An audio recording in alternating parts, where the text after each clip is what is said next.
হ্যাঁ হ্যাঁ, ঠিক আছে ঠিক আছে, আমি রেডি থাকবো। তোরা সময় মতো চলে আসিস। হ্যাঁ হ্যাঁ হ্যাঁ, রাখছি। কে বৌমা, কার সাথে কথা বললে? ওই আমার দিদিভাই ফোন করেছিল। আসলে কালকে দিদিভাই আর ভাইয়ের বউ ওদের ছেলেদের নিয়ে আসবে, আমরা একটু যাবো পিৎজা হাটে পিৎজা খেতে, তাই বলছি যাবো। ওমা, দাদা ভাইরা আসবে, তাহলে আমিও যাব। না না, তুই আবার কোথায় যাবি? তোকে বলেছি না সব জায়গায় যাওয়ার কথা বলবি না তুই।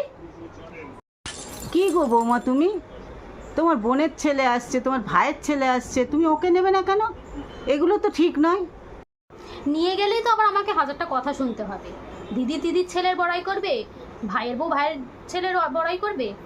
এই জন্য বলেছিলাম মা, কটা বছর অপেক্ষা করিনি, আপনারা তো শুনলেন না। এসব আবার কি কথাবার্তা বৌমা? কটা বছর অপেক্ষা করে কি তোমার ছেলে হয়ে যেত? আর আমার তো কোনো অসুবিধা নেই ছেলে মেয়ে নিয়ে, তুমি এত ছেলে ছেলে মেয়ে মেয়ে করো কেন?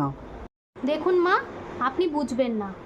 আপনাকে তো বয়সকালে দেখার জন্য আমরা রয়েছি, কিন্তু আমাদেরকে বয়সকালে কে দেখবে? দুদিন বাদে মেয়ের বিয়ে দিয়ে দেবো যখন, পরের ছেলে কি আমাদেরকে দেখবে? বৌমা, তোমার এই ভুল ধারণাগুলো বন্ধ করো। এখন তোমার মেয়ে যা ভালো স্টুডেন্ট, ভালো চাকরি পেলে ও তোমাদের দেখবে। আর দেখবে নাই বা কেন? এসব আবার এখন চলে নাকি? ছেলে দেখবে মেয়ে দেখবে না? দেখছো না এখন কটা ছেলে দেখে তার বাবা মাকে?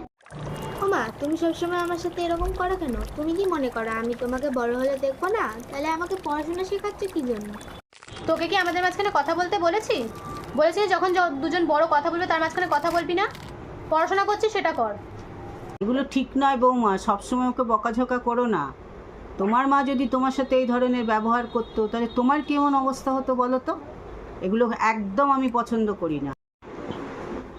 ঠিক আছে মা, আর কখনো বলবো না এরকম করে।